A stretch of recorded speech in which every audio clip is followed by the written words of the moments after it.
You know, I don't think it's anything. Black women bleed more than white women. You know, this is just something women go through. Oh, when you have your first child, it will calm down. Oh, you know, when you get to 16, it will get better. When you start your period, your hormones are all over the place and it tends to calm down. Spoiler alert, it didn't.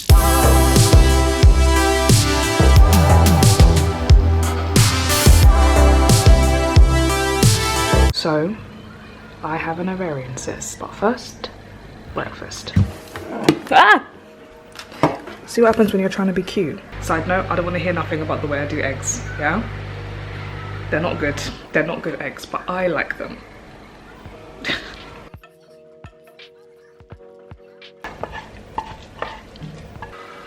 And that's it. Scrambled eggs. The key to making the most perfect scrambled eggs is that as long as you like it, they good. So as I said before, I made these abysmal eggs that I still enjoy. I have an ovarian cyst. I know you're probably thinking, okay, and maybe you'd be right, because for a lot of people it's not that serious. I did a bit of research about it and it seems that many people with ovaries will have ovarian cysts show up in their life. They sort of come around sometimes during ovulation and they go away as quickly as they came. But unfortunately, in my case, for this particular pesky person thing, cysty thing, it's not leaving me alone. The story goes that last month, I just started to get a lot of pain down there, like really low in my abdomen, and it was on the right side, which I thought was a bit strange. It got to the point where every time I walked on that side I had pain, so I couldn't really walk for long distances, so that was a thing. So at first I thought it was a UTI, because I do get those from time to time and they can travel up and it can become like a bladder infection and it can like really hurt you. As it got worse, even though I was taking antibiotics, that's when I was like, okay, I'm a bit concerned about this thing. Spoke to my GP, she was concerned that it might be appendicitis, which I didn't think it was because I wasn't that ill in the sense that I didn't have a fever or I wasn't vomiting and anything like that. So I sat in A&E for ages. I had to go across multiple days. I had to go and come back because I don't even know why. They ruled out appendicitis, which was great because nobody wants that. But then again, nobody wants an ovarian cyst. I assumed after it kind of calmed down within a couple of weeks that it had gone away. I was hoping that it had gone away. But it's flared up again, and that's why I'm even making this video in the first place. But interestingly, just as life goes, I got a call from my gynecologist literally the day that my cyst flared up again. It was kind of weird. She was expecting me to come into the doctor's surgery, but no one sent me a letter, so I was literally at home. And she ended up explaining a bit further about the results. So my CT said I had an ovarian cyst. I ended up having to have a transvaginal ultrasound, which was really painful and ended up flaring up the cyst again. That also showed that something is on my right ovary, but unfortunately, even though I'm a bit confused by this because I was told that that scan was supposed to reveal more information, the scan didn't reveal as much information as they would have hoped. So I need another scan, which will be an MRI, the world's best machine that is great for claustrophobic people. So that's pretty much where we're at. I'm just waiting for that scan and waiting for more information. I don't know if they're going to operate on it or not, but essentially the fact that it still caused me pain is an issue, so we're just going to have to go from there. I just find it a bit frustrating because sometimes I find myself getting back on track with my activity levels, with my healthy habits, and then something like a cyst can be both physically and mentally depleting, and it kind of feels like I'm set back. But what I will say is that on my birthday, I ended up getting sent a really nice gift from my friend Natasha, and it's like this really long, where is it? Hold on. It's this like really long water bottle that you can like wrap around you. It doesn't quite like flushly wrap around my bodily curves, but it does do the job and it's really excellent, so I will say that. I ended up using it, insert montage here.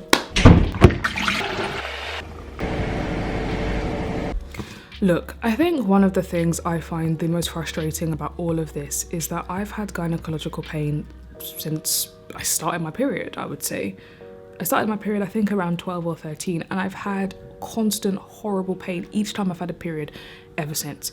It's unbearable, and I know so many people understand what I'm talking about. I couldn't go to school. I was vomiting. I couldn't stand up. I would have terrible anxiety the moment I knew that that period was coming.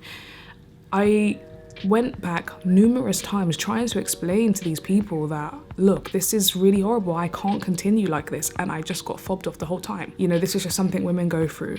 Oh, you know, when you get to 16 it will get better. When you start your period, your hormones are all over the place and it tends to calm down. Spoiler alert, it didn't. Or they would say, oh, when you have your first child, it will calm down. This is all when I'm like a kid. And so it was really hard to advocate for yourself as a child.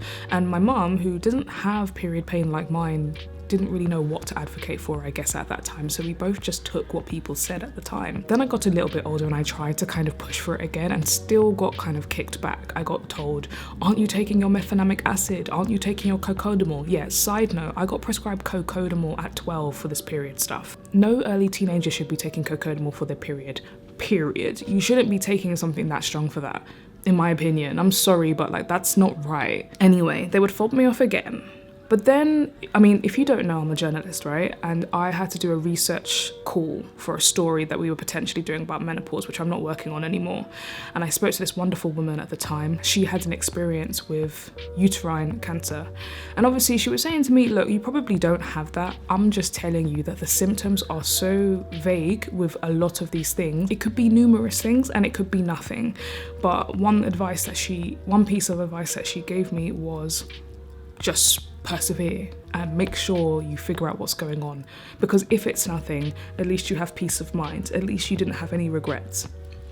So after that chat with her, I was like, okay, I'm gonna take this more seriously. And then I once again went to a doctor and he seemed so nice at first, and then after a period of time he ended up just going, you know, I don't think it's anything, you know, black women bleed more than white women. I don't think a 9-day period is something to be fobbed off, but it was. So all this to say, this has been a very long journey. I'm 25 years old and I've had periods since I was 12. This has been going on for 13 years. 13 years of all of this, and nobody thought to investigate, nobody thought to have care, have patience. And interestingly enough, a cyst shows up by chance. Well, we don't know the reason. And all of a sudden, I get a scan on my uterus. All of a sudden, I have my first transvaginal scan.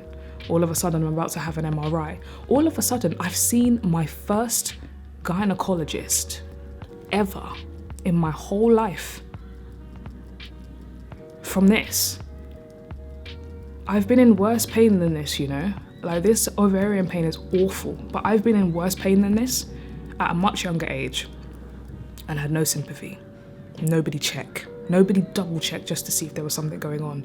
But now, all of a sudden, all of these things are happening. Everyone wants to find out. I'm not trying to be ungrateful about it. I'm very grateful that things are being done now and someone is trying to look into my case. I just am so angry that it took so long. And I'm so angry that it takes so long for those of us that deal with gynecological issues. So this arrives the other day and it just, I guess it feels like a sign that the ovarian pain would just show up as this book showed up. Did the book show up at the right time? Probably. So I'll be reading this very shortly. I know it's going to be a good one. Endometriosis, painful sex, and other taboo topics, vagina problems. Anyway, you lot, that'll be all for today. Let me know if you liked these kind of casual sit-down story time vloggy type content. It feels really strange me doing stuff like this. So if you like it, make sure you let me know if you want some more. I'll be sure to make more of these and keep you updated on my kind of gynecological health journey and any other type of journeys that I want to talk about, because I know that a lot of other people go through this, and I know reading the stories of people that came before me has helped me out a lot when it comes to figuring out what's going on with me. So I can only hope I can pay it forward with videos like these to see if it helps somebody else. So if you have any questions or any suggestions that can help not only me, yourself, or other people that are going through something similar, please throw it in the comments below. Stuff like this just empowers us as patients, so yeah, do that. If you liked this video, make sure you like the video, share the video around with absolutely everybody, and follow and subscribe to You Look Okay to Me on all social platforms. That's Facebook, YouTube, and Instagram. Also be sure to turn on the notification bell. You can turn the notification bell on YouTube but also Instagram, so you can be made aware of whenever I upload a video. Thank you so much for watching. I hope you enjoyed it, and I will see you in the next one.